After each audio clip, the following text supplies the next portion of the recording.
Hello વિદ્યાર્થી મિત્રો, કેમ છો? તો સાત સર ફિઝિક્સ યુટ્યુબ ચેનલ પર આપ સૌનું ફરી એક વખત સ્વાગત છે. ફિઝિક્સ 10 ડેઝ ક્રેશ કોર્સનો ગુજરાતી મીડિયમનો આજનો આપણો ત્રીજો દિવસ છે. આશા રાખું છું કે આગળના 2 લેક્ચર તમે સારી રીતે પ્રિપેર કરી લીધા હશે. કોઈ પણ જો તમને ડાઉટ હોય તો તમે મને કોમેન્ટ બોક્સમાં અથવા તો મારા પર્સનલ વોટ્સઅપ મેસેજ ઉપર જણાવી શકો છો. તો એની અંદર આપણે 2 લેક્ચરમાં થઈને ટોટલ 12 થિયરીઓ પૂરી કરી હતી. આજના લેક્ચરમાં આપણે ચેપ્ટર નંબર 2 શરૂ કરીશું અને ટોટલ આજે 8 થિયરી પૂરી કરીશું. મેં તમને કીધું હતું કે ભાઈ દરેક લેક્ચરમાં 7 જ થિયરીઓ હોય એવું જરૂરી નથી, પણ 10 લેક્ચર થઈને ટોટલ 70 થિયરીઝ આપણી પૂરી થઈ જશે. તો આજે આપણે શરૂ કરીશું થિયરી નંબર 13 એટલે કે 13 થી લઈને થિયરી નંબર 20 સુધી. આ 8 જે થિયરીઓ છે એ ચેપ્ટર નંબર 2 ની છે. તો ચાલો ઝડપથી શરૂ કરીએ થિયરી નંબર 13. તો જો આજનો આપણો પહેલો ક્વેશ્ચન છે, બિંદુવત વિદ્યુત ભારનો વિદ્યુત સ્થિતિમાન સમજાવો. એટલે કે કોઈ ક્યુ વિદ્યુત ભાર છે, એનાથી આર અંતરે જો કોઈ પી બિંદુ હોય તો ત્યાં આગળ વિદ્યુત સ્થિતિમાન સમજાવવાનું છે. તો જો પહેલા આપણે એક બિંદુવત વિદ્યુત ભાર લઈશું, કેપિટલ ક્યુ. એનાથી સમજી લો કે ભાઈ આપણે આર અંતરે કોઈ પી બિંદુ આવેલું છે, અહીંયા આગળ વિદ્યુત સ્થિતિમાન શોધવાનું છે. તો આપણે પહેલા એક મુદ્દો લખીશું, ધારો કે એક બિંદુવત વિદ્યુત ભાર કેપિટલ ક્યુ છે. પછી શું કરીશું, તેનાથી આર અંતરે એક પી બિંદુ લો અથવા વિચારો. હવે વિદ્યુત સ્થિતિમાનની આપણે વ્યાખ્યા લખવી પડશે. કોઈ પણ વિદ્યુત ભારથી, કોઈ પણ બિંદુવત વિદ્યુત ભારથી કોઈ ચોક્કસ અંતરે સ્થિતિમાનની વ્યાખ્યા શું છે? તો વ્યાખ્યા એવી છે, આ પી બિંદુ આગળનું સ્થિતિમાન એટલે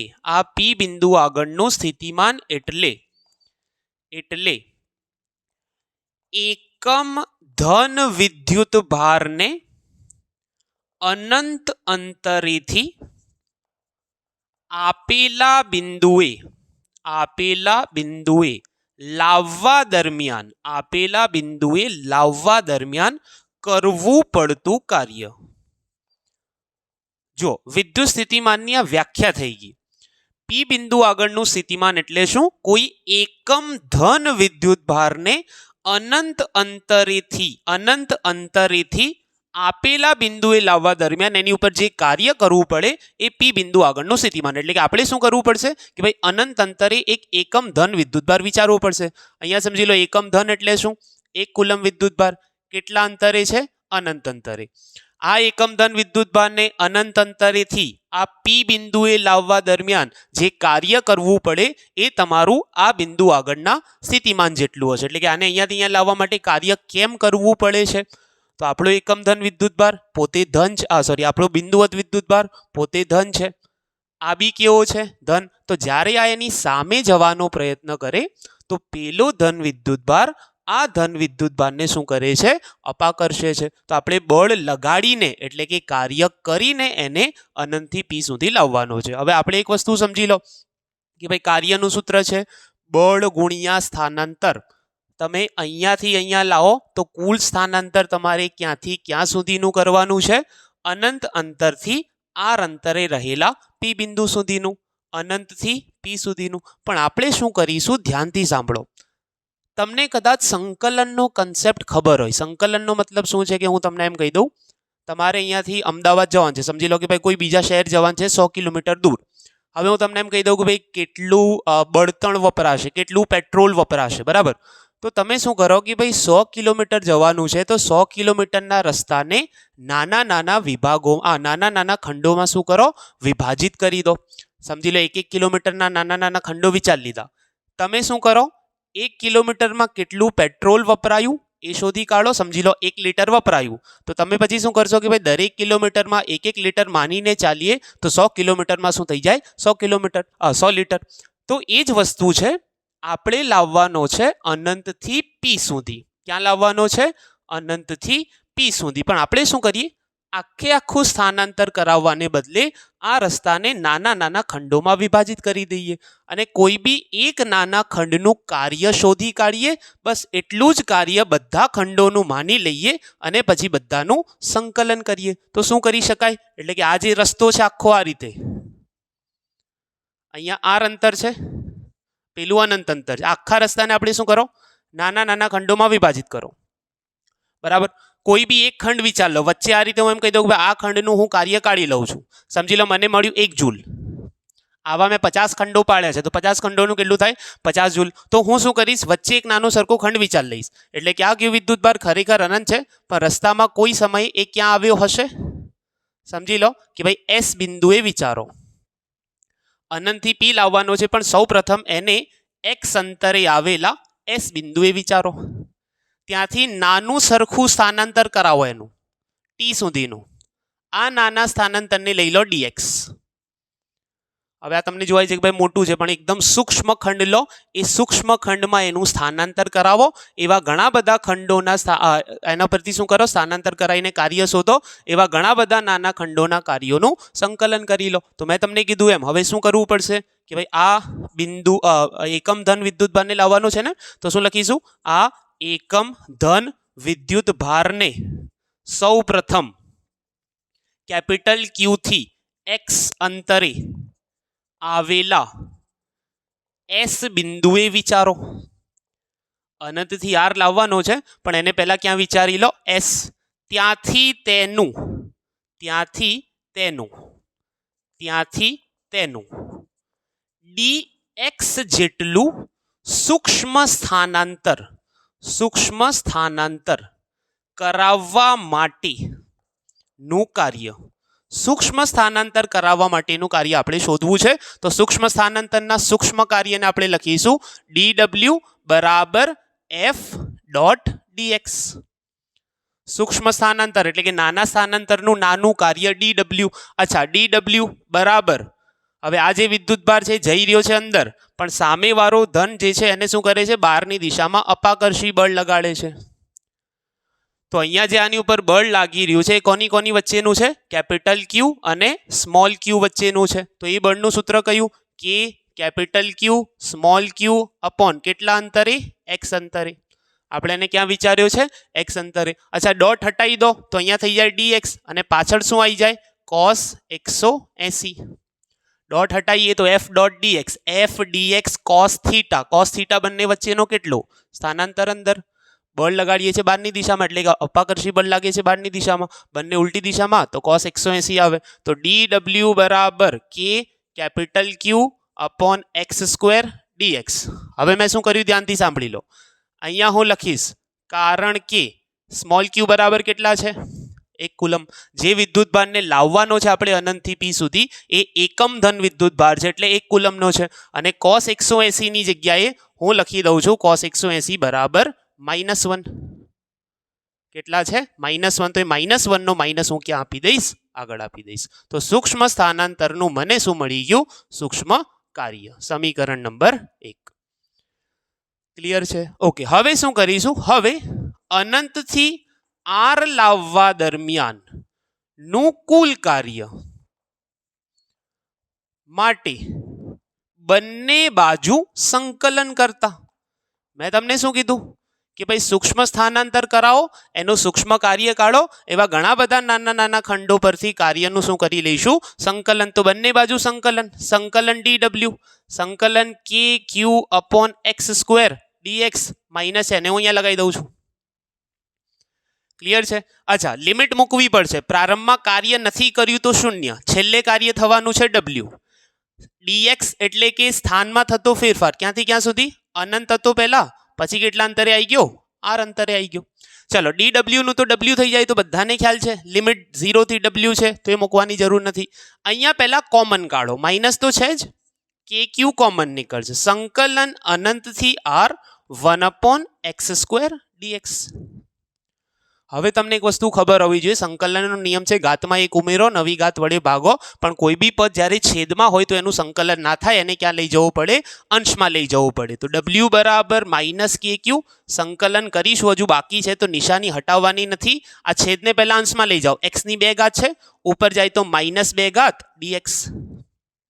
છેદને પહેલા અંશમાં લઈ ગયા. હવે સંકલનનો નિયમ લગાડો, -kq. સંકલન કરીશું હવે, ઘાતમાં 1 ઉમેરો, -2 + 1 તો કેટલા? -1. તો x ની -1.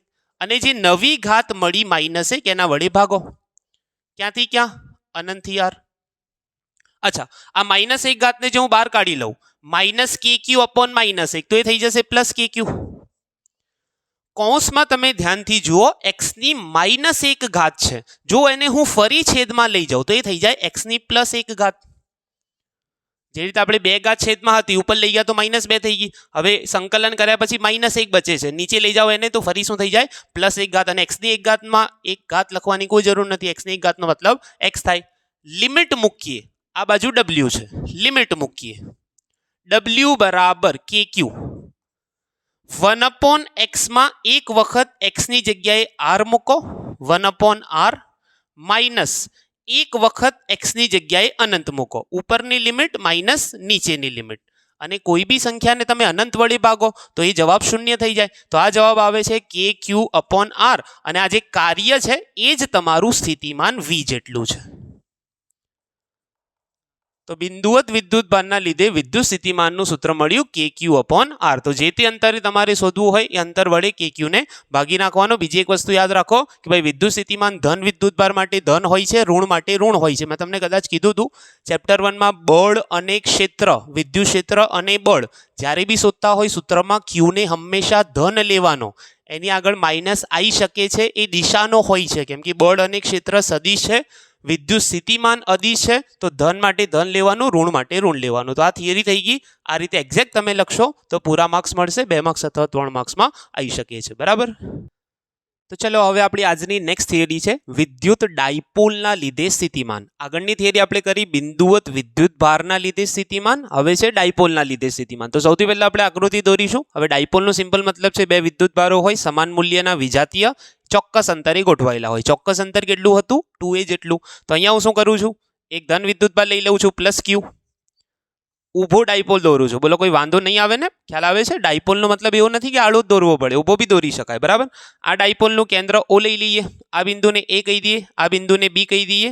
કુલ લંબાઈ 2a છે તો અડધી લંબાઈ a, આ બાકીની અડધી લંબાઈ a જેટલી થાય. હવે તમને કીધું ડાયપોલથી r અંતરે કોઈ p બિંદુ આવેલું છે. તો હવે જ્યારે બી ડાયપોલથી અંતર આપ્યું હોય તો એ કેન્દ્રથી આપેલું હોય છે. અંતર ક્યાંથી આપેલું હોય છે? કેન્દ્રથી. જેમ કે તમને યાદ હોય અક્ષ પર વિદ્યુત ક્ષેત્ર, વિષુવરેખા પર વિદ્યુત ક્ષેત્ર. તો અંતર હંમેશા ક્યાંથી આપેલું હોય? કેન્દ્રથી આપેલું હોય. અચ્છા, હવે આપણે જ્યારે p બિંદુ આગળ સ્થિતિમાન શોધીશું તો આપણે શોધી કાઢ્યું કે ભાઈ ધન વિદ્યુતભારના લીધે કે ક્યુ અપોન r, ઋણ વિદ્યુતભારના લીધે માઇનસ કે ક્યુ અપોન r. હમણાં મેં તમને કીધું ને ધનનું ધન લેવાનું, ઋણનું ઋણ લેવાનું. તો અહીંયા આગળ ધનનું બી સ્થિતિમાન લાગશે અને ઋણનું બી લાગશે. પણ એના માટે આપણને ધનથી p નું અંતર ખબર હોવી જોઈએ, ઋણથી p નું અંતર ખબર હોવી જોઈએ. તો આપણે એને શું ધારી લઈશું? આને આપણે r1 કહી દઈએ, આને આપણે r2 કહી દઈએ અને વચ્ચેનું કુલ અંતર કેટલું છે? r જેટલું. તો હવે ધ્યાનથી સાંભળો. કોઈ બી થિયરી સ્ટાર્ટ કરતા પહેલા છાયા ખોળાને હું થીટા લઈ લઉં છું. કોઈ બી થિયરી સ્ટાર્ટ કરતા પહેલા આપણે સ્ટાર્ટિંગમાં મુદ્દા લખવા પડે છે કે ભાઈ આમ છે, આમ છે, આ રીતે આ વસ્તુ અહીંયા રહેલી છે, આને આ કહેવાય, આનું નામ આ છે. તો સ્ટાર્ટિંગમાં તમારે ડાયરેક્ટ સાબિતી શરૂ નહીં કરી દેવાની, તમારે સ્ટાર્ટિંગના મુદ્દા લખવાના. તો જો હું મુદ્દા અહીંયા થોડા ફટાફટ લખી લઉં છું. વિડીયોને હું ક્રોપ કરી દઈશ કેમ કે થોડો સમય આપણો બચી શકે. બરાબર. જો બે મુદ્દા મેં અહીંયા લખ્યા. ધારો કે એક p બિંદુ ડાયપોલના કેન્દ્રથી r અંતરે આવેલ છે. આ p બિંદુ ડાયપોલના કેન્દ્રથી, r ને હું અહીંયા વચ્ચે લખું છું, ડાયપોલના કેન્દ્રથી કેટલા અંતરે છે? r અંતરે. તેનું +q થી અંતર r1 અને -q થી અંતર r2 છે. તો મેં તમને કીધું એમ p આગળ +q નું બી સ્થિતિમાન લાગશે અને -q નું બી સ્થિતિમાન. તો કઈ રીતે શોધવાનું? તો લખીશું p આગળનું સ્થિતિમાન, p આગળનું સ્થિતિમાન. તો Vp બરાબર પ્લસનું બી લાગે અને માઇનસનું બી લાગે. વિદ્યુતભારનું સ્થિતિમાન KQ અપોન R છે પણ પ્લસ હોય તો +q લેવાનો, માઇનસ હોય તો માઇનસ લેવાનો. પ્લસ વાળું એટલે +KQ અને +q થી અંતર છે R1, માઇનસથી અંતર છે -KQ. અંતર કેટલું છે એનાથી? R2 છે. પ્લસનું KQ અપોન R1, -q નું -KQ અપોન R2. ચલો KQ કોમન કાઢી લઈએ. કૌંસમાં બચે છે 1/r1 -1/r2. આ થઈ ગયું તમારું p આગળનું સ્થિતિમાન. હવે બસ આપણું એક જ ટાર્ગેટ છે થિયરીમાં જે બી કરવાનું છે હવે કંઈ બી નથી કરવાનું. r1 શોધીશું, r2 શોધીશું, કિંમતો અહીંયા મૂકીને જવાબ લાવીશું. હવે ધ્યાનથી સાંભળો શું કરવાનું, કેમ કે આપણે જવાબ જો r1 અને r2 ના પદમાં નથી લાવવાનો. આપણને જ્યારે એક્ઝામમાં પ્રશ્ન પૂછ્યો હોય તો અંતર આપ્યું હોય ડાયપોલથી અંતર, તો તમને r ના પદમાં જવાબ લાવવાનો છે. તમારે કયા પદમાં જવાબ લાવવાનો છે?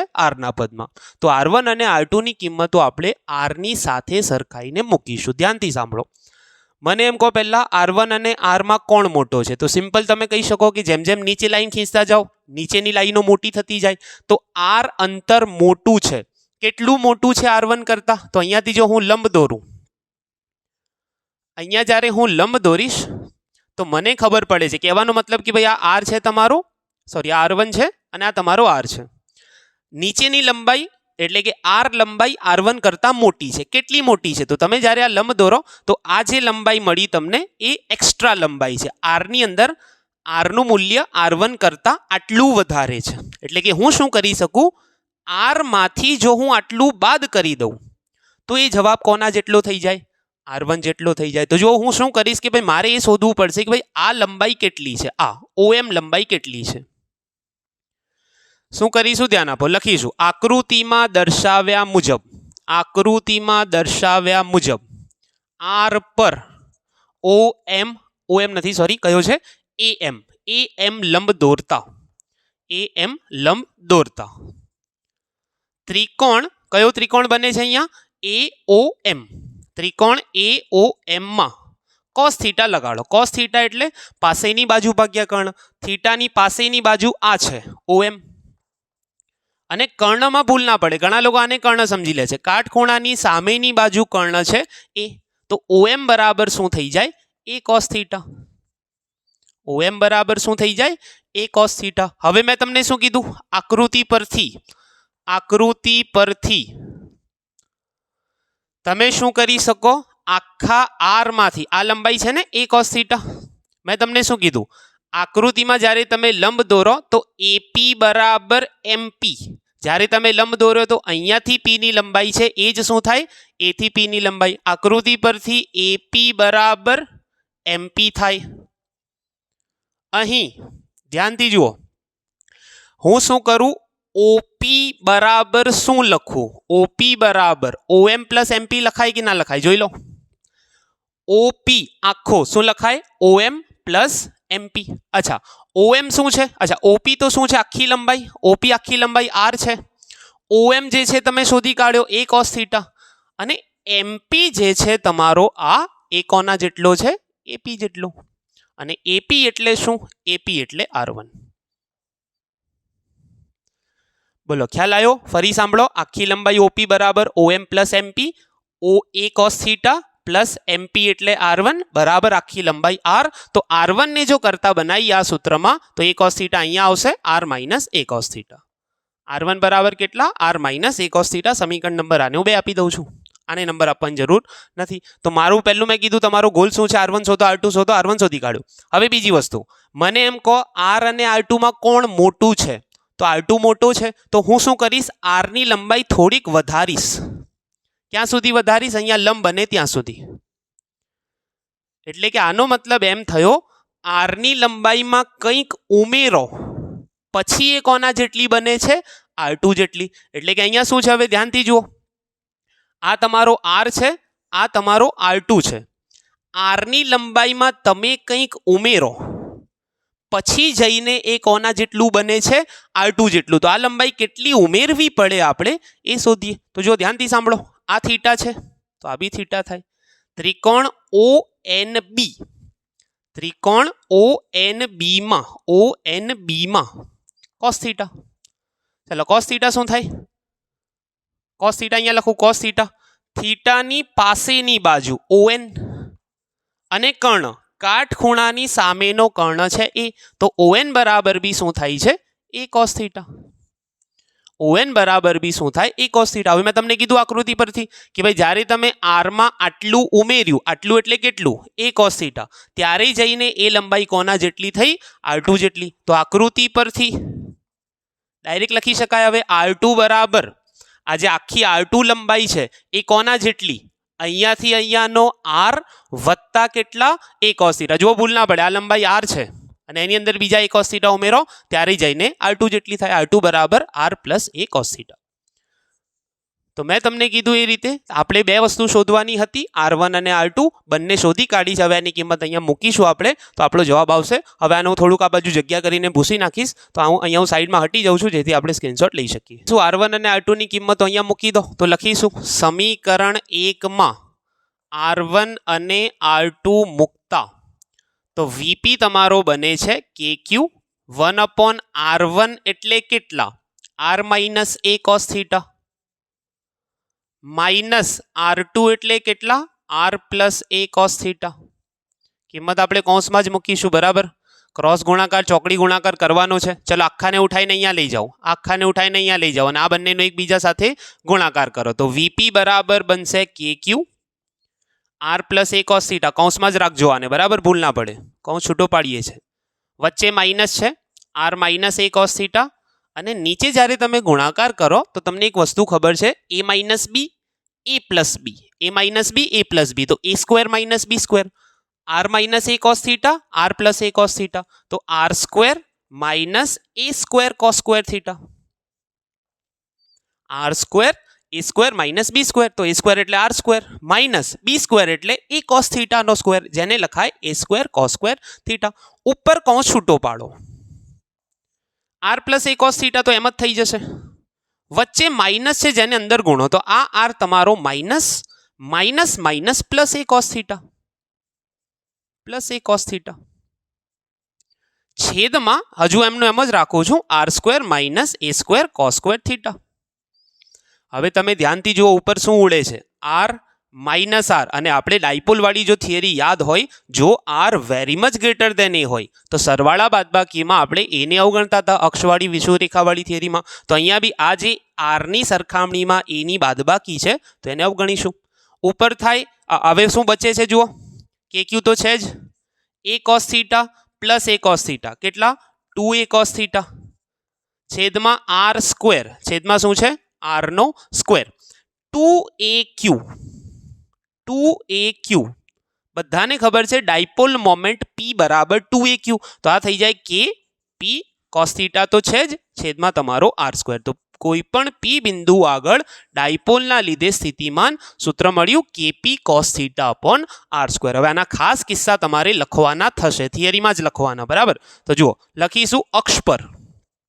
હવે અક્ષ પરનો મતલબ શું થાય? અક્ષ પર એટલે કે આપણી પાસે જે ડાયપોલ હતો પ્લસ Q માઇનસ Q, એની અક્ષ એટલે આ કહેવાય, ઉપરની બાજુ અથવા નીચેની બાજુ. આપણે જે P બિંદુ લીધું હતું થીટા ખૂણે, કેટલા ખૂણે? થીટા ખૂણે. જો P ને ઉઠાઈને તમે ઉપરના બિંદુએ મૂકો અક્ષ પર તો એ ખૂણો 0 થઈ જાય, અને P ને ઉઠાઈને જો તમે નીચેના બિંદુએ મૂકો અક્ષ પર તો ખૂણો 180 થઈ જાય. તો એનો મતલબ એમ થયો કે જો P તમારો અહીંયા હોય અથવા અહીંયા હોય તો ઉપરના કિસ્સામાં ખૂણો તમને, અહીંયા ખૂણો થીટા હતો ને, અહીંયા ખૂણો થીટા તો આકૃતિ મેં ભૂસી નાખી છે, તો અહીંયા જો ઉપર જાઓ તો ખૂણો 0 અને નીચે અક્ષ પર મૂકો તો કેટલા? 180. તો લખી શકાય થીટા બરાબર 0 ડિગ્રી અથવા કેટલા? 180. તો cos થીટા cos 0 ની કિંમત છે +1, cos 180 છે -1. તો એક કિસ્સામાં જવાબ આવશે plus KP upon R square, બીજામાં આવશે minus KP upon R square. તો અક્ષ પર સૂત્ર થઈ ગયું plus or minus KP upon R square. Direct યાદ રાખવાનું છે. અને વિષુવરેખા પર શું થાય? વિષુવરેખા પરનો મતલબ શું છે? આ ડાયપોલ છે તમારો પ્લસ Q માઇનસ Q, વિષુવરેખા એટલે અહીંયા આ લાઈન પર. હવે આ જે ખૂણો બને છે કેટલો? 90. તો વિષુવરેખા પર થીટા 90 છે, cos 90 ની કિંમત તમારી અહીંયા 0 છે, તો વિષુવરેખા પર વિદ્યુત સ્થિતિમાન શૂન્ય થાય. અક્ષ પર થાય plus or minus KP upon R square, વિષુવરેખા પર ડાયપોલનું વિદ્યુત સ્થિતિમાન શૂન્ય થાય. તો આટલી થિયરી જો તમે એક્ઝેક્ટલી લખશો ત્યારે જઈને તમને પૂરા માર્ક્સ એક્ઝામમાં મળશે. તો સારી રીતે તૈયાર કરજો, 4 માર્ક્સનો પ્રશ્ન છે. તો જો વિદ્યાર્થી મિત્રો, નેક્સ્ટ આપણી જે થિયરી છે એ છે વિદ્યુત સ્થિતિમાન V અને વિદ્યુત ક્ષેત્ર E વચ્ચેનો સંબંધ. હવે આના વચ્ચે એક થિયરી છે ચોપડીમાં સમસ્થિતિમાન પૃષ્ઠો. તો એ થિયરી તમે MCQ માટે તૈયાર કરી શકો છો, અથવા તો જો તમારે બધું તૈયાર થઈ ગયું હોય તો એ થિયરી તમે છેલ્લે વાંચી લેશો તો આવડી જાય એવી છે, એમાં કંઈ ખાસ નથી. પણ સમસ્થિતિમાન પૃષ્ઠની જો હું તમને સિમ્પલ વ્યાખ્યા આપી દઉં તો જો તમે કોઈ બિંદુવત વિદ્યુતભાર લેતા હોય, સમજી લો એક બિંદુવત વિદ્યુતભાર છે, તો સમસ્થિતિમાન પૃષ્ઠ એટલે એની આસપાસ જે ગોળાકાર પૃષ્ઠો આપણે દોરીએ એને કહેવાય સમસ્થિતિમાન પૃષ્ઠ. એની લાક્ષણિકતાઓ તમે ભણ્યા હશો કે વિદ્યુતભારથી પૃષ્ઠ પરના બધા બિંદુઓનું અંતર સરખું હોય છે. તો એ બધી વસ્તુ તમારે વાંચવાની છે, બેઝિક વસ્તુઓ તમારે ક્લિયર રાખવાની છે. થિયરી છે આપણી સ્થિતિમાન અને ક્ષેત્ર વચ્ચેનો સંબંધ. તો જુઓ સમજી લો, ધારો કે તમારી જોડે કેપિટલ Q વિદ્યુતભાર છે. હવે સમસ્થિતિમાન પૃષ્ઠો એટલે એની આજુબાજુ આમ વર્તુળો દોરીએ છીએ. હું આના 2 સમસ્થિતિમાન પૃષ્ઠો દોરું છું. હવે હું આખા નહીં દોરું, અડધી જ આકૃતિઓ દોરીશ, કેમ કે આપણે નીચેવાળી સાઈડની કોઈ જરૂર નથી. વિદ્યુતભાર છે, આ એના 2 સમસ્થિતિમાન પૃષ્ઠો છે. આ છે પૃષ્ઠ નંબર 1 અને આ છે પૃષ્ઠ નંબર 2. આ બંને વચ્ચેનું અંતર છે dx. હવે મેં સાઈડમાં દર્શાવ્યું છે તો આ બી dx થાય, આ બી dx થાય, આ બી dx થાય, આ બી dx થાય, બરાબર. હવે આનું જે વિદ્યુત ક્ષેત્ર છે આમ બહારની દિશામાં હશે. આનું જે વિદ્યુત ક્ષેત્ર છે કઈ દિશામાં હશે? આમ બહારની દિશામાં, કેમ કે ધન વિદ્યુત ભાર છે. હવે આપણે કરવાનું શું છે કે એક વિદ્યુત ભાર લઈ લો q જેટલો. આ વિદ્યુત ભારને તમે અહીંયા નીચે તરફ ગતિ કરાવો. નીચે તરફનો મતલબ છે પૃષ્ઠ નંબર 2 થી ગતિ કરાવીને પૃષ્ઠ નંબર 1 પર લઈને આવો. હવે જ્યારે તમે આને અહીંયાથી નીચે લાવવા માંગો છો તો આ ધન વિદ્યુત ભાર એને અપા કરશે છે, એટલે કે એની ઉપર કઈ દિશામાં બળ લગાડે છે? બહારની દિશામાં બળ લગાડે છે. અને તમારે જે સ્થાનાંતર કરાવવાનું છે ક્યાં કરાવવાનું છે? વિરુદ્ધ દિશામાં. એટલે કે તમારે આની સામે એક ધન વિદ્યુત ભારને પૃષ્ઠ નંબર 2 થી પૃષ્ઠ નંબર 1 પર લઈને આવવાનો છે. તો આ વસ્તુ જ્યારે આપણે કરીશું ત્યારે જઈને આપણને v અને e વચ્ચેનો સંબંધ મળવાનો છે. તો ફરી સાંભળી લો, q વિદ્યુત ભાર, એના બે સમસ્થિતિમાન પૃષ્ઠો 1 અને 2, બંને વચ્ચેનું અંતર dx. એક વિદ્યુત ભાર q ને તમે પૃષ્ઠ 2 થી પૃષ્ઠ નંબર 1 પર ગતિ કરાવીને લાવવા માંગો છો, પણ એ દરમિયાન એના પર શું લાગે છે? અપાકર્ષી બળ લાગે છે. તો મુદ્દા અહીંયા લખી દઉં છું. તો જો આ મુદ્દા મેં અહીંયા ફટાફટ લખી દીધા છે. એનું કારણ છે વિડીયો આપણે બહુ લાંબો ના થઈ જાય એટલા માટે. તમારે બી આ રીતે જો સ્ટાર્ટિંગમાં જે મુદ્દા લખવાના હોય છે એ આકૃતિ શાના વિશે છે, શું કરવાનું છે, બધું લખવાનું હોય છે. લેંગ્વેજ બદલાય તો કોઈ વાંધો નથી. આ વખતે બોર્ડે પણ પેપરમાં તમે કદાચ ન્યૂઝપેપરમાં વાંચ્યું હશે કે પેપરની અંદર થોડીક છૂટછાટ આપેલી છે. લેંગ્વેજ બદલાય તો વાંધો નથી, દાખલાની મેથડ બદલાય તો વાંધો નથી. તો બિલકુલ તમારે ગોખવાનું કામ નથી કરવાનું. સમજીને તૈયાર કરશો તો પૂરેપૂરા માર્ક્સ મળશે અને ઇઝીલી તમે લખી શકશો, બરાબર. તો ધારો કે એક ધન વિદ્યુત ભાર કેપિટલ Q છે. આકૃતિમાં તેના બે સમસ્થિતિમાન પૃષ્ઠો દર્શાવેલા છે જેમના વચ્ચેનું અંતર dx છે. હવે કોઈ q વિદ્યુત ભારને પૃષ્ઠ 2 પરથી પૃષ્ઠ 1 પર લાવવા દરમિયાન થતું કાર્ય. હવે કાર્ય કેમ કરવું પડે? તો તમે સ્ટાર્ટિંગનો ચેપ્ટરનો બેઝિક વસ્તુ ક્લિયર હોય તો જ્યારે તમે કોઈ એક વિદ્યુત ભારને એક જગ્યાએથી બીજી જગ્યાએ લઈ જાઓ તો બે બિંદુઓ વચ્ચે જો વિદ્યુત સ્થિતિમાનનો તફાવત હોય તો તમારે કાર્ય કરવું પડે. હવે આ જે કાર્ય છે એનું સૂત્ર છે dw બરાબર f, અથવા તો તમે f dx તો લખીશું જ, પણ એક સૂત્ર છે તમારું q ડેલ્ટા v.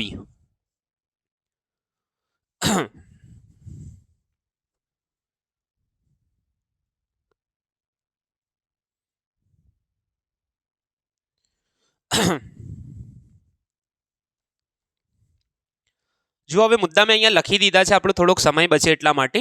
લખ્યું શું છે? ધારો કે એક ધન વિદ્યુત ભાર કેપિટલ Q છે. આકૃતિમાં તેના બે સમસ્થિતિમાન પૃષ્ઠો દર્શાવેલ છે જેમના વચ્ચેનું અંતર dx છે. બે પૃષ્ઠો દર્શાયા, એમના વચ્ચેનું અંતર dx છે. હવે કોઈ q વિદ્યુત ભારને પૃષ્ઠ 2 પરથી પૃષ્ઠ 1 પર લાવવા દરમિયાન કાર્ય. હવે તમારે અહીંયાથી આ વિદ્યુત ભારને ગતિ કરાવીને અહીંયા લાવવાનો છે. તમે એક વસ્તુ યાદ રાખો, જ્યારે બી કોઈ બી વિદ્યુત ભારને એક જગ્યાએથી બીજી જગ્યાએ લઈ જાઓ, કાર્ય ત્યારે જ કરવું પડે જ્યારે બે બિંદુઓ વચ્ચે, એટલે કે પ્રારંભિક અને અંતિમ સ્થાન વચ્ચે વિદ્યુત સ્થિતિમાનનો તફાવત હોય. તો તમે એક વસ્તુનો મને જવાબ આપો. આ ધન વિદ્યુત ભાર છે, એનું સ્થિતિમાન કોઈ બી જગ્યાએ તમે શોધો તો શું થાય? kq/r. સ્થિતિમાન શું થાય? kq/r. એનો મતલબ જેમ અંતર વધે એમ સ્થિતિમાન શું થાય? ઘટે. એટલે કે તમે પહેલા પૃષ્ઠ પર જાઓ અને હજુ આગળ જાઓ બીજા પૃષ્ઠ પર, તો જેમ આગળ જાઓ એમ સ્થિતિમાન ઘટે છે. તો તમે પહેલા પૃષ્ઠનું સ્થિતિમાન જો v લેતા હોય તો બીજાનું શું લેવું પડે? v - dv. એટલે કે અહીંયાથી આગળ dx જેટલું આગળ વધ્યા તો સ્થિતિમાન ઘટ્યું.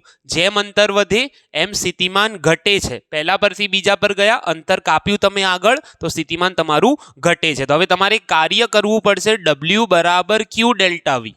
ચેપ્ટરના સ્ટાર્ટિંગમાં સૂત્ર છે આ w બરાબર q ડેલ્ટા v. w નું બીજું એક સૂત્ર છે f ડોટ dx બરાબર q. ડેલ્ટા v નો મતલબ શું થાય? અંતિમ સ્થિતિમાન. તમે પૃષ્ઠ 2 પરથી પૃષ્ઠ 1 પર આવો છો તો અંતિમ કેટલું? v માઇનસ પ્રારંભિક કેટલું? v - dv. બોલો ખ્યાલ આવે છે? અહીંયાથી તમે અહીંયા ડેલ્ટા v નો મતલબ થાય સ્થિતિમાનનો તફાવત બે પૃષ્ઠ વચ્ચે, અંતિમ v માઇનસ પ્રારંભિક કેટલું? v - dv. અચ્છા, f dx ને જો આપણે છૂટા પાડીએ તો f dx cos કેટલા આવે? તમે જાઓ છો નીચે, સ્થાનાંતર નીચે તરફ, બળ લાગે છે ઉપર તરફ એટલે બહારની દિશામાં, તો cos 180 બરાબર q. આ માઇનસ ને કૌંસમાં આપો તો થાય v. આ માઇનસ કૌંસમાં જાય તો -v અને માઇનસ પ્લસ dv. ચલો, cos 180 જે છે એના બદલે આપણે શું લખી શકીએ? આ બધું એક્સ્ટ્રામાં છે, બરાબર, આ એક્સ્ટ્રા છે. cos 180 ની જગ્યાએ તમે -1 મૂકો તો આ થઈ જાય -f dx. પણ f નું એક બીજું તમને સૂત્ર ખબર છે, qe. એફનું એક સૂત્ર છે તમારું QE. યાદ હોય જો બધાને એફ બરાબર QE એક સંબંધ છે ચેપ્ટર 1 માં E અને F વચ્ચેનો સંબંધ એફ બરાબર QE અથવા E બરાબર F અપોન Q. જમણી બાજુ શું થશે? V માઇનસ V કેન્સલ થઈ જશે. જમણી બાજુ બચશે Q dV. જમણી બાજુ શું બચે છે? Q dV. ચલો Q અને Q કેન્સલ. આ બાજુ બચ્યા માઇનસ E dx બરાબર dV. E ને અહીંયા રાખીએ, dx ને અહીંયા લઈ જાઓ, માઇનસ E બરાબર dV અપોન dx. તો E બરાબર માઇનસ dV અપોન dx. આ શું મળ્યું તમને? વિદ્યુત ક્ષેત્ર અને સ્થિતિમાન વચ્ચેનો સંબંધ. વિદ્યુત ક્ષેત્ર અને સ્થિતિમાન વચ્ચેનો સંબંધ. હવે આનું મૂલ્ય કાઢવું હોય, હવે મૂલ્યમાં શું લખી શકાય? મૂલ્યમાં E સદિશ માનાંક મૂલ્ય લખીએ તો dV અપોન dx. જો d હટાઈ દઈએ તો V અપોન x. તો x ને અહીંયા લઈ જાઓ, V બરાબર E ઇન્ટુ x. હવે તમને કદાચ આ એક સંબંધ ખબર હોય, V બરાબર ED. કેપેસિટરના કિસ્સામાં આપણે કરીશું આગળ. V બરાબર EX અથવા V બરાબર ED. તો V અને E વચ્ચેનો સંબંધ છે તમારો V બરાબર E ઇન્ટુ x અથવા મૂલ્ય દિશા સાથે ધ્યાનમાં લઈએ. દિશાનો મતલબ હું સમજાવું છું. માઇનસ કેમ લગાવીએ છીએ? તો MCQ માટે તમારે યાદ રાખવાનું છે. MCQ માટે ક્ષેત્રની દિશામાં સ્થિતિમાન ઘટે છે. ક્ષેત્રની દિશાનો મતલબ શું થાય? તમારી પાસે સમજી લો ધન વિદ્યુતભાર છે, તમે આગળ જાઓ, ક્ષેત્રની દિશા આગળ છે. હું તમને કહી દઉં, એક A બિંદુ છે, એક B બિંદુ છે. ક્ષેત્રની દિશામાં ઘટવાનો મતલબ આનું સ્થિતિમાન ઓછું હશે, આનું સ્થિતિમાન વધારે હશે. ક્ષેત્રની દિશામાં આગળ જાઓ તો સ્થિતિમાન ઘટે છે. ઋણ માટે શું હોય? ક્ષેત્ર આમ અંદર તરફ હોય. એ જ A બિંદુ અહીંયા, B બિંદુ અહીંયા. તો ક્ષેત્રની દિશા આ છે. હવે તો ક્ષેત્રની દિશામાં ઘટે તો B આગળ વધારે હોય, આગળ ગયા ક્ષેત્રની દિશામાં તો ઓછું હોય. ક્ષેત્રની દિશામાં સ્થિતિમાન ઘટે છે એ દર્શાવે છે આ માઇનસની નિશાની. તો સિમ્પલ તમારી થિયરી અહીંયા સુધી લખવાની થશે. પેલું તમને મેં MCQ માટે સમજાવી દીધું. કોઈ MCQ પૂછાય તો તમે એની ઉપરથી સાબિત કરી શકો. ક્ષેત્રમાં જે બિંદુ આગળ હોય, લાઇનમાં જે આગળ હોય એનું સ્થિતિમાન ઓછું હોય. તો આ વસ્તુ તમે યાદ રાખજો. ક્વેશ્ચન પૂછાય એવો છે, આ રીતે તમારે લખવો પડશે. ચલો એના પછીની આપણી થિયરી છે બાહ્ય ક્ષેત્રમાં મૂકેલા ડાયપોલની સ્થિતિ ઉર્જા. ઇમ્પોર્ટન્ટ થિયરી છે. હવે આમ તો આખી સિરીઝ જ આપણી ઇમ્પોર્ટન્ટ થિયરી વિશે છે, પણ અમુક થિયરી હું તમને ખાસ કહેતો જાઉં તો એ તમારે નોટ કરતા જવાનું. આ થિયરીમાં તમારે શોધવાનું છે કોઈ સમાન બાહ્ય વિદ્યુત ક્ષેત્રમાં કોઈ ડાયપોલને કોઈ ખૂણે મૂક્યો હોય તો એની સ્થિતિ ઉર્જા કેટલી થાય. ચલો ધ્યાનથી સાંભળો. આ વસ્તુ આપણે આગળ ભણી ગયા. ટોર્કનું સૂત્ર આપણે સાબિત કર્યું હતું. ટોર્કમાં આપણે એમ કીધું હતું કે ભાઈ આ વિદ્યુતભાર પર બહારની દિશામાં બળ લાગે, આની ઉપર અંદરની દિશામાં, તો આ ડાયપોલ આમ ફરે છે. એટલે કે જો આને હું આમ છૂટો મૂકી દઉં તો જાતે ફરીને આમ જશે, આમ સમઘડી દિશામાં. પણ જો હું આની ઉપર શું કરું, મારે જો આને આમ ઉલટો ફેરવવો હોય તો મારે એની ઉપર બળ લગાડવું પડે. મતલબ કે મારે એની ઉપર કાર્ય કરવું પડે. એટલે કે મારે સમજી લો આને આમ ફેરવવો છે અને આને ફેરવીને મારે આ રીતે અહીંયા આમ ગોઠવવો છે. માઇનસ ક્યુ ને હું અહીંયા લઈ આવ્યો, પ્લસ ક્યુ ને હું અહીંયા લઈ આવ્યો. એટલે કે મેં ખૂણો વધારીને કુલ ખૂણો કેટલો કરી દીધો? θ2. ક્ષેત્ર સાથે પહેલા નાનો ખૂણો હતો, હવે કુલ ખૂણો આખો ખૂણો કેટલો થઈ ગયો તમારો? θ2. કેટલું સ્થાનાંતર થયું? તો ખૂણો કેટલો વધ્યો? આટલો વધ્યો. એટલે કે આ બી તમે કહી શકો આટલો વધ્યો, અથવા તો અહીંયા આ નાનું મૂલ્ય જે જોવાય છે તમને, આ નાનો ખૂણો આટલો વધ્યો. કેટલો વધ્યો? dθ જેટલો. સમજાય છે? જો ફરી સાંભળો. આ ખૂણો હતો θ1, હવે આમ થઈ ગયું તો આ આખો ખૂણો કેટલો થયો? θ2. પણ કેટલો વધ્યો? તો આટલો વધ્યો. આ નાનો ખૂણો કેટલો? dθ. તો હવે તમારે જો આને ઉલટી દિશામાં ફેરવવું હોય તો તમારે એની ઉપર કાર્ય કરવું પડે. જાતે છૂટો મૂકી દો તો નીચે ફરે. તમારે જો ઉલટી દિશામાં ફેરવવો છે તો એની ઉપર શું કરવું પડે? કાર્ય. જો આ ખૂણા ખાસ દર્શાવજો, વ્યવસ્થિત દર્શાવજો, બરાબર. આ નાનો જે પહેલો ખૂણો છે એ θ1. ઉભાર હું તમને એક એક્ઝેક્ટલી તીર બધા કમ્પ્લીટ આપી દઉં. એક્ઝેક્ટલી હું તમને બધા તીર કમ્પ્લીટ દોરીને આપી દઉં એટલે તમારે ભૂલ ના પડે આની અંદર, બરાબર. જુઓ ધ્યાનથી. આને થોડુંક વ્યવસ્થિત કરી લો. પેલું સાચું જ હતું પણ થોડું મિક્સ થઈ ગયું એવું લાગતું હતું. આકૃતિ વ્યવસ્થિત કરી લઈએ આપણે. જો ધ્યાન આપો. પ્રારંભમાં આ જે ખૂણો છે પહેલા x અક્ષ સાથે, આ છે તમારો θ1. પછી તમે આગળ વધ્યા. કેટલું આગળ ગયા? આટલું તમે સ્થાનાંતર કર્યું, આટલું ઉપર ગયા. આ ખૂણો કેટલો છે? dθ. હવે x અક્ષ સાથે તમારો જે કુલ ખૂણો બને છે આ આખો કેટલો છે? θ2. કેટલો છે તમારો? θ2. તો અહીંયા હું એક જ મુદ્દો લખવાનો છું તો અહીંયા લખી દઉં છું. ધારો કે એક ડાયપોલ સમાન વિદ્યુત ક્ષેત્રમાં ક્ષેત્ર સાથે θ1 ખૂણે મૂકેલ છે. θ1 ખૂણે આ ડાયપોલને બાહ્ય ટોર્ક વડે, જો કોઈ બી વસ્તુને જ્યારે તમારે ગોળ ફેરવવી હોય, ચાક ગતિ કરાવવી હોય તો બાહ્ય ટોર્ક લગાડવું પડે, અને રેખીય ગતિ કરાવવી હોય તો બાહ્ય બળ લગાડવું પડે. આ ડાયપોલને બાહ્ય ટોર્ક વડે ડી થીટા જેટલું સ્થાનાંતર કરાવી θ2 ખૂણે લઈ જવા માટે કરવું પડતું કાર્ય. θ1 ખૂણે છે, ડી થીટા જેટલું સ્થાનાંતર કરાવી θ2 ખૂણે લઈ જવા માટે કરવું પડતું કાર્ય. હવે કાર્યનું સૂત્ર છે W બરાબર FDX.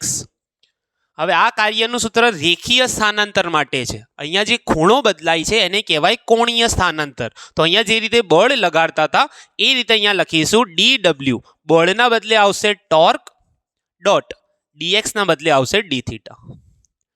બળને સમતુલ્ય ટોર્ક, રેખીય સ્થાનાંતરને સમતુલ્ય કોણીય સ્થાનાંતર. ચલો બંને બાજુ આપણે કુલ કાર્ય શોધવા માટે સંકલન કરીએ. 0 થી W અને ખૂણાને ક્યાંથી ક્યાં લઈ જવાનો છે? θ1 થી θ2. અચ્છા, ડાબી બાજુ DW નો તો શું થઈ જશે? W થઈ જશે. જમણી બાજુ ટોર્કની કિંમત છે. હવે ટોર્કનું સૂત્ર આપણને બધાને ખબર છે, આગળ આપણે સાબિત કરી ચૂક્યા છે. PE sin θ. ટો બરાબર PE sin θ અને પાછળ કેટલા છે? D theta. હવે તમને એમ થશે કે ભાઈ આ ડોટ હટાયો તો પાછળ શું કેમ કંઈ મૂક્યું નહીં, પાછળ શું cos θ કેમ ના મૂક્યો? તો એનું કારણ શું છે તમારું કે ભાઈ આ બંને વચ્ચેનો જે ખૂણો છે એ તમારો સેમ જ છે. જે દિશામાં ટોર્ક લગાડો એ દિશામાં ડાયપોલ તમારો શું કરે છે? ફર્યા કરે છે. એટલા માટે આ તમારી થિયરીમાં પાછળ cos θ લગાડવાની જરૂર નથી. ડાયરેક્ટ તમારો જવાબ શું આવશે આની અંદર? PE sin θ અને પાછળ શું તમારો ડી થીટા. ચલો હવે શું કરીએ? તો PE ને કોમન કાઢી લઈએ. સંકલન θ1 થી θ2 sin θ ડી થીટા. હવે બધાને ખબર છે કે ભાઈ સાઇનનું વિકલન cos થાય પણ સંકલન માઇનસ cos થાય. તો W બરાબર PE સંકલન માઇનસ cos θ ક્યાંથી ક્યાં? θ1 થી θ2. ક્યાંથી ક્યાં? θ1 થી θ2. તો ચલો આ માઇનસને જો હું બહાર કાઢી લઉં તો આ થઈ જાય માઇનસ PE, અંદર બચે cos θ ક્યાંથી ક્યાં? 1 થી 2.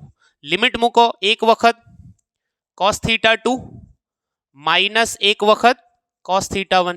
આ શાના બરાબર છે? W બરાબર. પણ એક વસ્તુ તમારે યાદ રાખવાની છે કે કોઈ બી વસ્તુ પર તમે જેટલું કાર્ય કરો એટલો એની અંદર સ્થિતિ ઉર્જામાં ફેરફાર આવે. તો આ કાર્ય જે છે એ તમારું સ્થિતિ ઉર્જાના ફેરફાર ડેલ્ટા U જેટલું થઈ જાય. ડેલ્ટા U એટલે શું? U2 minus U1. સ્થિતિ ઉર્જાનો મતલબ થાય, કાર્યનો મતલબ થાય સ્થિતિ ઉર્જામાં થતો ફેરફાર. જેમ કે હું તમને કહી દઉં, તમે 11માં ભણતા હતા ગુરુત્વીય સ્થિતિ ઉર્જા. કોઈ બી વસ્તુ જમીન પર પડી છે તો એની સ્થિતિ ઉર્જા 0. હવે તમે એની ઉપર 50 જૂલ કાર્ય કરીને ઉપર લઈ જાઓ તો એની સ્થિતિ ઉર્જામાં કેટલો ફેરફાર થયો કહેવાય? 50 જૂલ. જેટલું કાર્ય કરો એટલો સ્થિતિ ઉર્જાનો ફેરફાર. તો હવે અચ્છા શું કરો? માઇનસ PE ને અંદર ગુણો. U2 માઇનસ U1 બરાબર માઇનસ PE cos θ2, વચ્ચે છે માઇનસ અને માઇનસ P નાની સાથે ગુણો માઇનસ PE cos θ1. હવે આ સૂત્ર જોઈને તમને બંને બાજુ સમજાય છે કે આ જે U2 છે એ કોના બરાબર છે? Minus PE cos θ2. આ જે U1 છે એ કોના બરાબર છે? Minus PE cos θ1. તો આ પરથી લખી શકાય અહીં U2 બરાબર માઇનસ PE cos θ2, U1 બરાબર માઇનસ PE cos θ1. કોઈ પણ થીટા ખૂણા માટે લખવું હોય તો શું લખી શકાય? કોઈ પણ થીટા ખૂણા માટે તો એ લખી શકાય U બરાબર માઇનસ PE cos θ. જો cos θ હટાઈએ તો આપણે આમ લખવું પડે માઇનસ P ડોટ E. શું લખાય? Minus P dot E. ખબર છે ને? આપણે ડોટ હટાઈએ તો પાછળ cos θ લખીએ, cos θ હટાવવું હોય તો વચ્ચે પાછળ શું મૂકવું પડે? ડોટ મૂકવો પડે. તો આ થઈ ગયું તમારું ડાયપોલની સ્થિતિ ઉર્જાનું સૂત્ર. હવે અહીંયા આગળ 3 ખાસ કિસ્સા છે એ અલગથી આપણે યાદ રાખવાના છે, MCQ માટે યાદ રાખવાના છે. પહેલો છે તમારો θ બરાબર 0, બીજો છે તમારો θ બરાબર 90, ત્રીજો છે તમારો θ બરાબર 180. 0 નો મતલબ થાય હવે આ ડોટ ગુણાકાર કોનો કોનો છે? P અને E વચ્ચેનો. P ની દિશા કઈ હોય? માઇનસ Q થી પ્લસ Q, એટલે કે ડાયપોલ મોમેન્ટ તમારો માઇનસ Q થી પ્લસ Q. P અને E જો સરખી દિશામાં હોય, અહીંયા P આ બાજુ છે અથવા તો સમજી લો E તમારો આ જ બાજુ રાખીએ બધામાં, P તમારો એની સાથે લંબ છે 90 ના ખૂણે, અને અહીંયા E તમારો આમ છે, ડાયપોલ તમારો ઉલટી દિશામાં ગોઠવાયેલો છે. તો આ કિસ્સામાં યુ બરાબર માઇનસ પીઈ. કોસ કેટલા લઈએ? 0. કોસ 0. કોસ 0 ની કિંમત 1 છે તો આ જવાબ રહેશે તમારો માઇનસ પીઈ. અહીંયા લઈએ cos 90 minus PE cos 90. Cos 90 ની કિંમત 0 છે તો ઉર્જા 0. અહીંયા લઈએ 180 માઇનસ પીઈ કોસ 180. કોસ 180 તમારા -1 છે તો જવાબ શું આવે? Plus PE. તો કયા ખૂણે કેટલી ઉર્જા થાય એ શોધવા માટે આ સૂત્ર વાપરવાનું, જે તે ખૂણાની કિંમત કોસની તમારે મૂકવાની. હવે આ જે સ્થિતિ છે એમાં ઉર્જા લઘુત્તમ છે અને આ જે સ્થિતિ છે એમાં ઉર્જા મહત્તમ છે. લઘુત્તમ ઉર્જાવાળી સ્થિતિને કહેવાય છે સ્થાયી સમતોલન અને આ જે મહત્તમ ઉર્જાવાળી છે એને શું કહેવાય છે? અસ્થાયી સમતોલન. આ શબ્દો તમારે યાદ રાખવાના છે, ખાલી જગ્યામાં એમસીક્યુમાં તમને પૂછી શકે. તો આટલી થિયરી જો લખશો એક્ઝેક્ટલી તો તમને પૂરા માર્ક્સ મળશે. આ રીતે ચોક્કસ તમારે લખવાની છે. ચલો હવે આપણો નેક્સ્ટ જે ક્વેશ્ચન છે સમાંતર પ્લેટ કેપેસિટરનું કેપેસિટન્સનું સૂત્ર સાબિત કરવાનું છે. મેં મુદ્દા અને આકૃતિ અહીંયા લખીને રાખી છે, સાબિતી અને આપણે ડિટેલમાં આપીએ છીએ. તો જો સમાંતર પ્લેટ કેપેસિટર બધાને ખ્યાલ છે, આ રીતે બે પ્લેટો હોય, એક ધન હોય એક ઋણ હોય, એટલે કે વિદ્યુતભાર સંગ્રહ પામે છે એની ઉપર. બંને પ્લેટો વચ્ચેનું અંતર ડી છે, ક્ષેત્રફળ કેપિટલ એ છે અને વિદ્યુત ભારની પૃષ્ઠ ઘનતાઓ આપેલી છે. તો એ જ લખ્યું છે. બે સમાંતર પ્લેટો એકબીજાથી ચોક્કસ એટલે કે થોડા અંતરે ગોઠવાઈ સમાંતર પ્લેટ કેપેસિટરની રચના કરે છે. બંને પ્લેટોનું ક્ષેત્રફળ એ છે તથા તેમના વચ્ચેનું અંતર સ્મોલ ડી છે. બંને પ્લેટો પર વિદ્યુત ભારની પૃષ્ઠ ઘનતાઓ અનુક્રમે પ્લસ સિગ્મા અને માઇનસ સિગ્મા છે. હવે આપણે શું કરવાનું છે? 3 જગ્યાએ, પ્રથમ પ્લેટની ડાબી બાજુ, આ પ્લેટની જમણી બાજુ અને વચ્ચે 3 જગ્યાએ વિદ્યુત ક્ષેત્રનું સૂત્ર શોધવાનું છે. તો લખીશું પ્લેટોની ડાબી બાજુ વિદ્યુત ક્ષેત્ર. હવે આપણે ચેપ્ટર 1 માં સાબિતી આપી હતી કે કોઈ બી વિદ્યુતભારિત પૃષ્ઠ હોય એનાથી જે વિદ્યુત ક્ષેત્ર છે એ હોય છે σ/2ε0. એક પ્લેટના લીધે આ ધન હોય તો આમ બહારની દિશામાં, આમ બહારની દિશામાં. જો ઋણ પ્લેટ હોય તો અંદર અને અંદર. સાબિતી આપણે પ્લસ માટે જ આપી હતી, પણ ધન માટે જો પ્લેટની બહાર નીકળતું હોય ક્ષેત્ર તો ઋણ માટે અંદર દાખલ થાય. હવે ધ્યાનથી જુઓ, આ બિંદુ, આ ધન પ્લેટ છે તો એનું ક્ષેત્ર આમ બહાર નીકળશે, આમ બહાર નીકળશે અને ઋણમાં અંદર જતું હશે આમ. તો બંને સમાન મૂલ્યના અને વિરુદ્ધ દિશામાં છે. તો ઈ ડાબી બાજુ શું મળે? σ/2ε0 અને બીજાનું બી σ/2ε0. વિરુદ્ધ દિશામાં છે તો વચ્ચે શું લગાડ્યો? માઇનસ. ચલો બે પ્લેટોની જમણી બાજુ, ચલો જમણી બાજુ શોધવું છે તો એક બિંદુ અહીંયા લીધું મેં. આ ધન પ્લેટનું આમ બહાર નીકળતું હશે આમ બહાર, અને આ ઋણ પ્લેટની અંદર જતું હશે આમ, તો આ બી વિરુદ્ધ દિશામાં છે. ઈ જમણી બાજુ સમાન મૂલ્ય તો σ/2ε0 જ હોય, વિરુદ્ધ દિશા છે તો જવાબ 0. પણ વચ્ચેનું બિંદુ લઈએ. તમે આ દાખલો જોવો હોય તો સ્વાધ્યાયનો છેલ્લો દાખલો જોજો પહેલા ચેપ્ટરનો. આ જ રીતનું કંઈક છે. આ ધનમાંથી આમ બહાર નીકળે આમ અને પેલા ઋણની અંદર આમ દાખલ થાય તો બંને સરખી દિશામાં છે. તો બંને પ્લેટોની જો વચ્ચે તમે વિદ્યુત ક્ષેત્ર કાઢો, બંને પ્લેટોની વચ્ચે, તો ઈ બરાબર σ/2ε0 પ્લસ σ/2ε0. સરવાળો થઈને આ બની જાય σ/ε0. વિદ્યુત ક્ષેત્ર આપણને મળી ગયું. અચ્છા, હવે શું કરીશું? હવે બંને વચ્ચે વિદ્યુત સ્થિતિમાનનો તફાવત. હવે મેં તમને એક સાબિતી આપી હમણાં વી અને ઈ વચ્ચેની. મૂલ્ય હતું વી બરાબર ED, આપણે x લીધો તો એમાં અહીંયા E લઈશું તો E કેટલા છે? σ/ε0d. અચ્છા, સિગ્માની જગ્યાએ શું લખી શકાય? Q/A. ઉપર D છે, નીચે ε0. ખબર છે ને? સિગ્મા એટલે મેં તમને એક્સ્ટ્રામાં ભણાવ્યું હતું, કદાચ યાદ હોય તો. આના પહેલા વિડીયોમાં મેં કીધું તો આ વસ્તુ એક્સ્ટ્રામાં છે, લેમ્ડા સિગ્મા રો. તો સિગ્મા બરાબર Q/A, D તમારો ઉપર, ε0 તમારો નીચે. તો બે પ્લેટો વચ્ચે વિદ્યુત સ્થિતિમાનનો તફાવત આટલો થઈ ગયો. હવે કેપેસિટન્સ, સિમ્પલ. કેપેસિટન્સનું મૂલ્ય શું છે? C બરાબર Q/V. V ની જગ્યાએ શું મૂકીએ? આ સૂત્ર મૂકો, QD/A/ε0. Q કેન્સલ, ε0A અથવા A/ε0 ઉપર છેદમાં D. આ થઈ ગયું તમારું કેપેસિટન્સનું સૂત્ર. છેલ્લે લખવાનું કેપેસિટન્સનો SI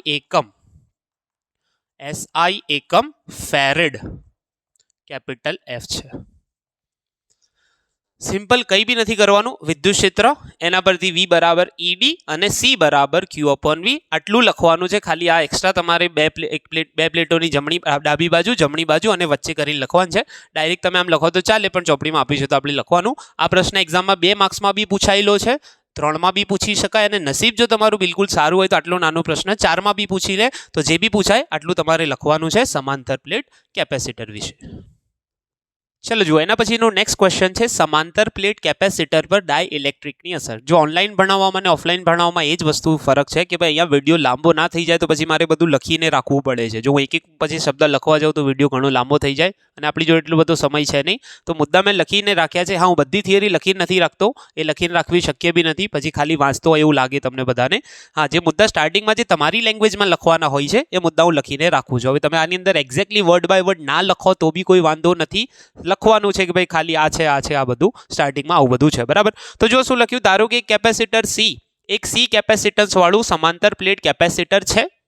તેની પ્લેટોનું ક્ષેત્રફળ A તથા તેમની વચ્ચેનું અંતર સ્મોલ d છે. ક્ષેત્રફળ A છે, અંતર કેટલું છે સ્મોલ d, અને પૃષ્ઠ ઘનતાઓ પ્લસ સિગ્મા અને માઇનસ સિગ્મા છે. હવે ડાઇલેક્ટ્રિકની અસર એટલે શું? ડાઇલેક્ટ્રિક એક અવાહક માધ્યમ છે જેને તમારે આની વચ્ચે દાખલ કરવાનું છે અને ચેક કરવાનું છે કે ભાઈ બધી જે ભૌતિક રાશિઓ છે, જેમ કે કેપેસિટન્સ હતું, વોલ્ટેજ હતા, ક્ષેત્ર હતું, એ બધામાં શું શું ફેરફારો આવે છે એ વસ્તુ આપણે ચેક કરવાની છે. તો શું કરીશું કે ભાઈ પ્રારંભમાં વિદ્યુત ક્ષેત્ર, હવે પ્રારંભમાં બધા મૂલ્યો લખી લઈએ.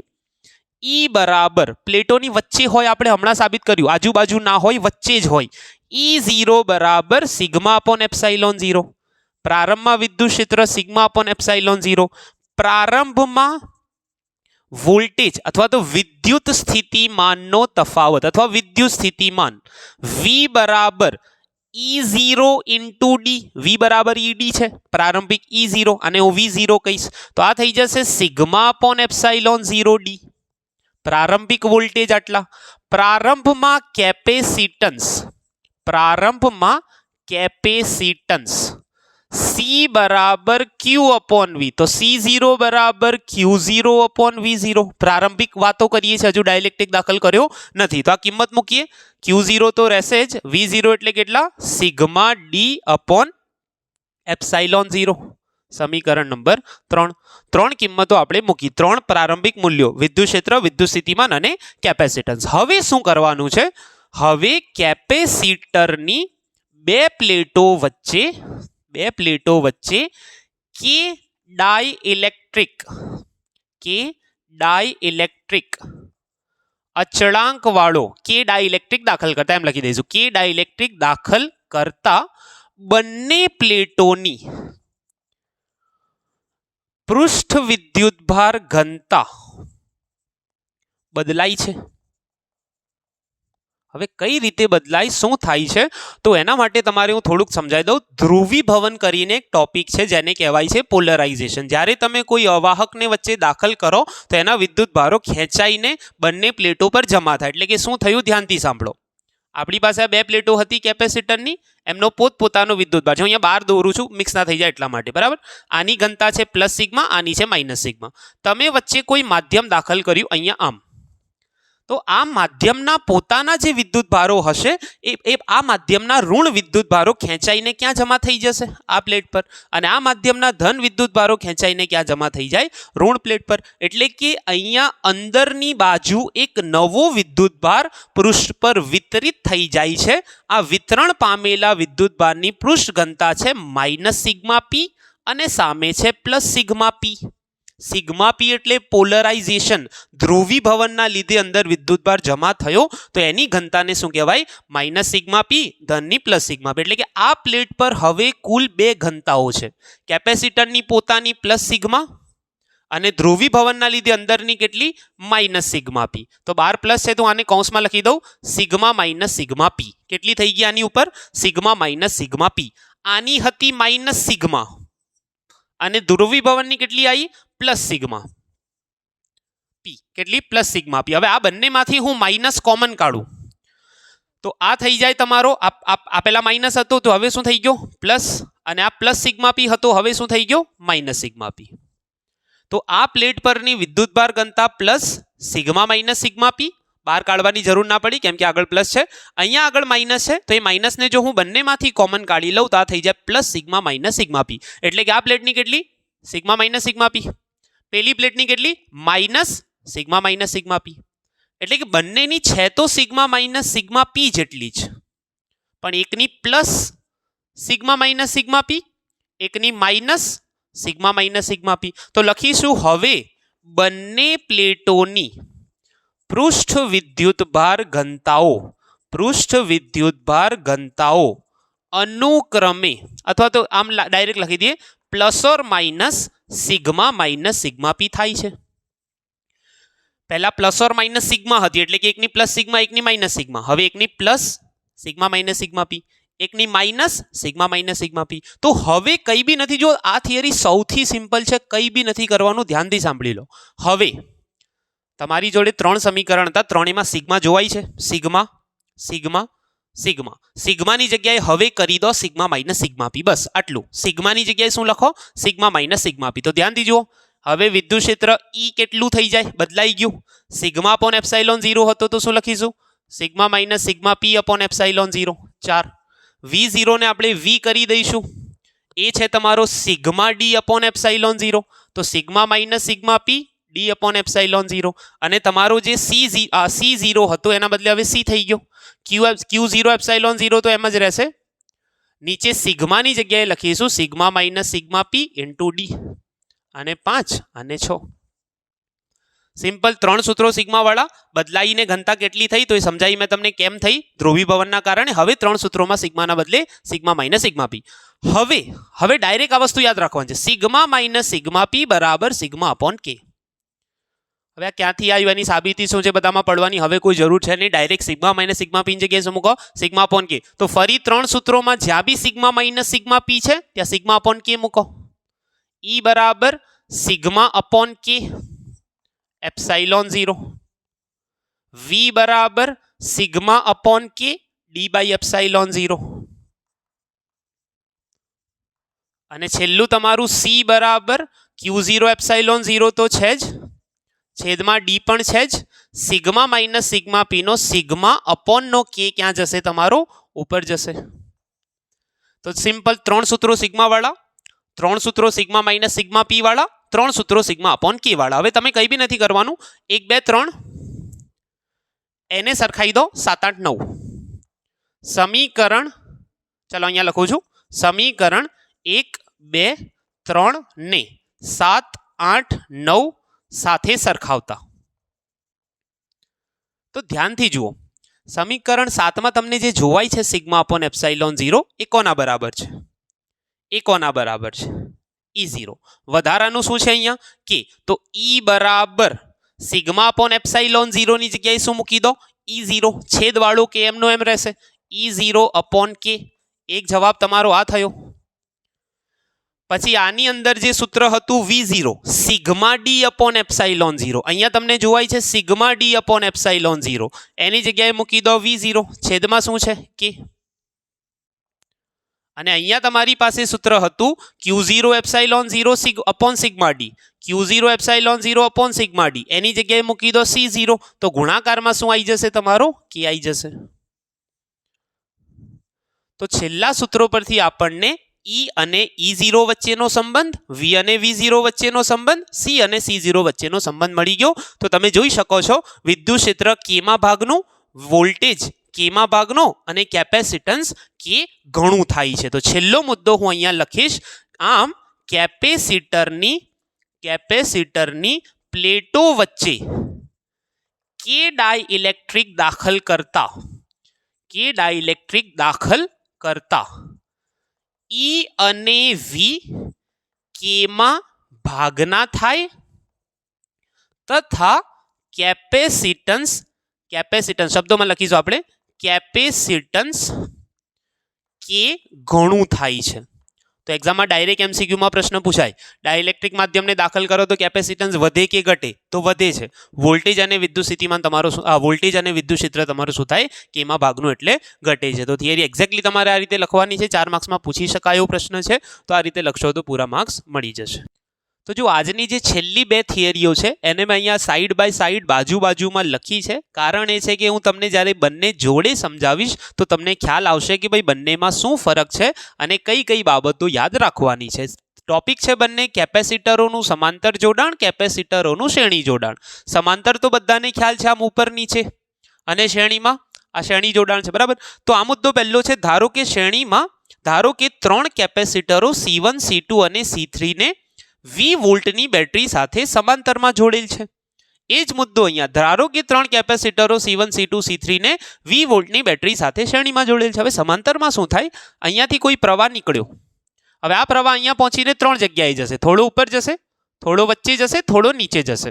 હવે અહીંયા પ્રવાહના બદલે આપણે શબ્દ વાપરીશું વિદ્યુતભાર. પ્રવાહ અલગ અલગ જો જતો હોય તો ત્રણે પરનો વિદ્યુતભાર અલગ અલગ હોય. એટલે કે તમારે સમાંતરમાં યાદ રાખવાનું છે ક્યુ જુદા જુદા અને વોલ્ટેજ સમાન. વિદ્યુતભાર જુદા જુદા હોય પણ સમાંતરમાં વોલ્ટેજ સમાન હોય. તો શું લખ્યું છે, ત્રણેય કેપેસિટરો પરનો વિદ્યુતભાર Q1, Q2 અને Q3 છે, પરંતુ તેમના વિદ્યુત સ્થિતિમાનનો તફાવત સમાન છે. સમાંતરમાં વોલ્ટેજ સમાન હોય, વિદ્યુતભાર જુદો જુદો. અહીંયા શું છે, કોઈ પ્રવાહ આમ નીકળ્યો છે તો બધામાંથી સરખો જ પસાર થવાનો છે.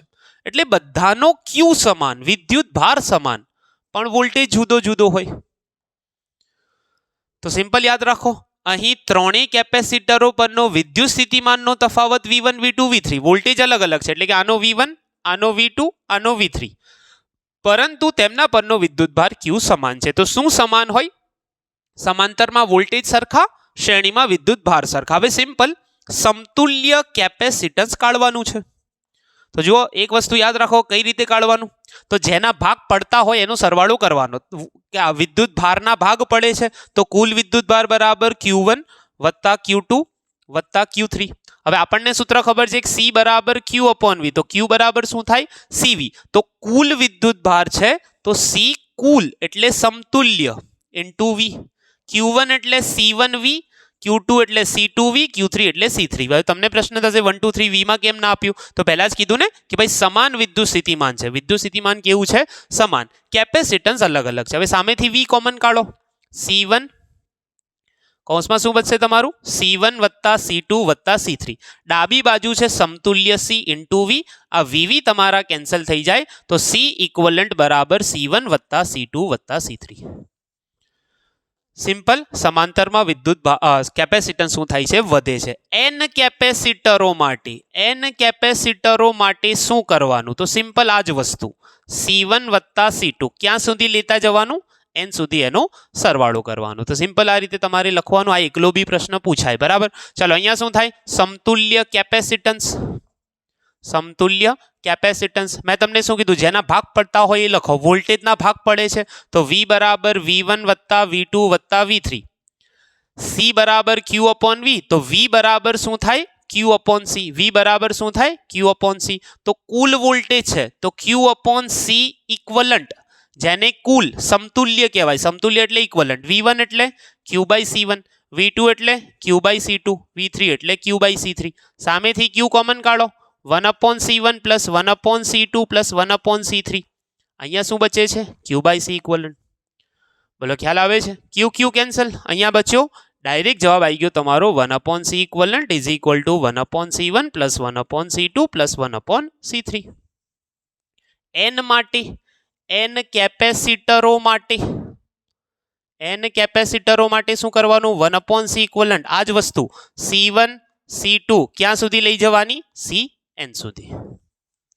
તો સિમ્પલ ટોપિક છે બિલકુલ. જેના ભાગ પડતા હોય એનો સરવાળો કરો, પણ કોના ભાગ પડે છે શું સરખું છે યાદ રાખવાનું. સમાંતરમાં વોલ્ટેજના ભાગ પડી જાય, સમાંતરમાં વિદ્યુત ભારના ભાગ પડી જાય અને શ્રેણીમાં વોલ્ટેજના ભાગ પડી જાય. તો જેના ભાગ પડતા હોય એનો શું કરવાનું, તમારે સરવાળો કરવાનો છે. હું તમને એક બીજો શોર્ટકટ આપી દઉં છું, MCQ માટે શોર્ટકટ હું તમને આપી દઉં છું. તમને કીધું હોય n સંખ્યાના સમાન કેપેસિટરો C. n કેપેસિટરો છે, બધાનું કેપેસિટન્સ સરખું છે. તો શ્રેણીમાં તમને ખબર છે કેપેસિટન્સ ઘટે છે, તો શ્રેણીમાં સમતુલ્ય કાઢવું હોય તો કરવાનું C upon n, અને સમાંતરમાં વધે છે તો કરવાનું C into n. આ શરત ક્યારે લાગુ પડે? ડાયરેક્ટ n વડે ગુણવાનું, n વડે ભાગવાનું. ક્યારે? જ્યારે સમાન મૂલ્યના n કેપેસિટરો હોય, શ્રેણીમાં થાય c ભાગ્યા n, સમાંતરમાં થાય c ગુણ્યા n. તો આજનો આપણો ટોપિક અહીંયા સુધી પૂરો થાય છે. હું સાઈડમાં હટી જાઉં એટલે સ્ક્રીનશોટ લઈ શકાય છેલ્લે. તો અહીંયા આજે આપણી 8 થિયરીઓ પૂરી થઈ છે ચેપ્ટર 2 ની. તો 3 લેક્ચર આપણે અહીંયા પૂરા થાય છે. 20 થિયરીઓ ટોટલ તમારી પૂરી થઈ ગઈ છે. તો આશા રાખું છું તમને લેક્ચર સારું લાગ્યું હશે. તૈયારી કમ્પ્લીટ કરતા રહેજો. હજુ ટાઈમ છે. સારી રીતે તૈયારી કરશો તો હજુ માર્ક્સ લાવવાનો તમારી જોડે મોકો છે. કંઈ બી ડાઉટ હોય તમે મને વોટ્સઅપ પર પૂછી શકો છો, કોમેન્ટમાં પૂછી શકો છો.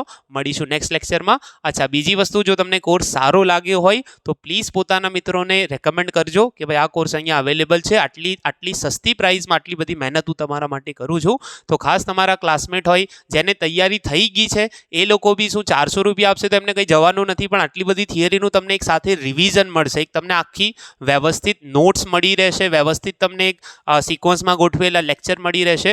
તો એ બધા લોકોને તમે રેકમેન્ડ કરજો. જે બી તમારા મિત્રો એમને ખાસ આ વિડીયો પહોંચાડજો અને ખાસ એમને કહેજો કે આ લેક્ચર આ રીતે અહીંયા ચાલે છે, કેમ કે ઘણા બધા વિદ્યાર્થીઓ સુધી આપણી ચેનલ હજુ પહોંચી નથી. તો હવે જવાબદારી તમારી છે કે આ ચેનલને તમે બને તેટલા વિદ્યાર્થીઓ સુધી પહોંચાડજો. મળીએ નેક્સ્ટ વિડીયોમાં. Thank you very much.